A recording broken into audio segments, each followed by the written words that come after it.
When you're in these zones of creative energy, you step out of that time area. You are sort of free in, you might even say free in eternity.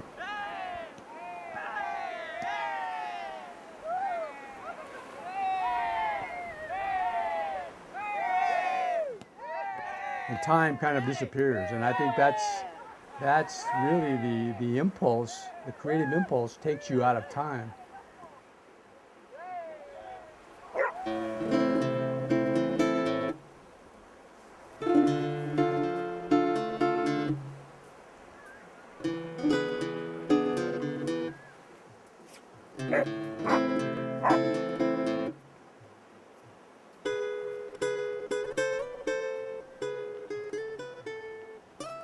Well, these are some of the paintings I've done recently here in Tela. I hung up here on this wall. I do most of my work, though, here in this room. These are some of the paintings I've done in the last few months. And different styles of painting. The majority of them are faces, and I'm thinking of trying to do a show. Which I'll call faces. And there's some over here, and they're all kind of, that's the only relationship they have to each other. And these dog paintings I did were based on dreams that I had recently. And so I'm working all the time here.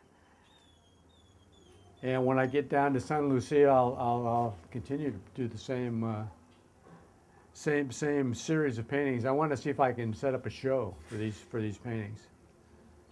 I think what struck me about Honduran people that I met, and I met a lot of people in the street because I've always liked to wander the streets, and for some reason I've been attracted to I don't know, people who are down and out in the marketplaces, poor people you might say, and I'm inspired by the spirit of life that exists in the most sort of poverty-stricken areas. I mean, people that really have nothing and yet have a vitality and a sort of a spiritual enthusiasm, a resilience.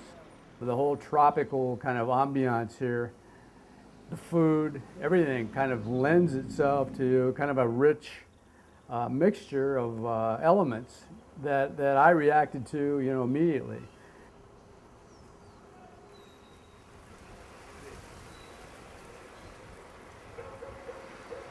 Here at the Hotel Tela, I wrote my first short story back in the 1970s. And it was ironic that a young man with no feet who moved around on a little scooter with roller skate wheels on it was able to make a living by taking care of people's shoes, by shining their shoes, by repairing them. And we became good friends, actually, over a period of time. But anyway, that relationship inspired this story, which was called The Milk of Human Kindness. No, es que yo conocí a un zapatero hace tiempo, un buen amigo en Tela. Y él trabajaba como usted, caminando y buscando... Reparando. Exacto. Digo yo, el diario vivir mío, pues, es un historial distinto. Muy difícil ha sido. Una vida alcohólica, de sufrimiento, de golpes, de cárceles, de todo, pues, de hambreadas. He caminado por la edad que tengo sufriendo, pero siempre me he sabido salir, pues. He tenido esa dicha de salir de los problemas. What gave this life dignity, he decided, was its simple clarity. Nothing was diluted or disguised. Pain was pain. Joy was joy. Women died during childbirth. The sun was hot and the nights cold, and you felt it in your face like strong wind. It was raw, and there was a rhythm to it that you trusted, because it came from the ground and the sky. And you walked the ground and looked into the sky. And it didn't matter that you were a gringo and that you loved Raimundo and his sisters, because they had given you a vision. You were home, and no one had to explain that to you.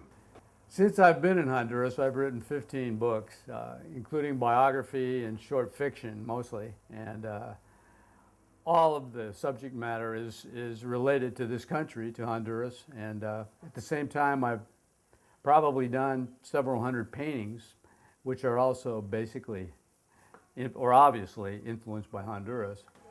Cuando yo llegué aquí en Santa Lucía, había más cosas típicas, por ejemplo el buey, y había, no sé, un sentido más campesino. Ajá. Con la leña, como tú dices, el burro ahí. Nos tocaba jalar el agua, no había agua potable. También. Y siempre yo viajaba mucho en la costa, entonces yo fue una combinación de la costa con el pueblo, en un sentido, porque ahí están las calles de piedras, pero eso no se ve en realidad en Honduras. Pero aquí está combinado la costa con el pueblo y con los elementos. Y ese personaje aquí es como, bueno, uno puede interpretar en muchas maneras, pero ahí sale un huevo. Y para mí eso representa en un sentido qué iba a pasar aquí en Honduras conmigo en el arte. Esa es una cosa que va a nacer, yo no sé qué es, pero es una nueva vida, digamos. Entonces eso fue hace 25 años.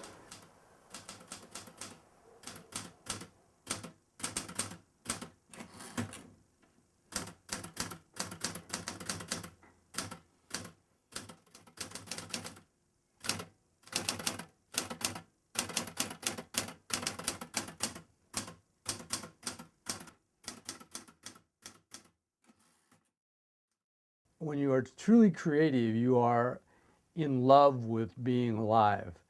And that includes people, that includes animals, that includes everything. And that I think growth is the realization that we don't know anything really. We're just totally in wonder of how little, how minuscule we are, and yet how great it all is. I mean, there's no, I think when you think you have the answers, they actually turn out to be bigger questions. And that's success. I mean, that means you're evolving in the right way. When your answers turn back into questions again, and you realize that it's not the having lived, it's that life is going to go on well beyond your passing. And that being just a part of that process is the wonder of it, that you were allowed or you were given the gift to kind of experience this and to realize how little we do know, you know, and how incredible it is.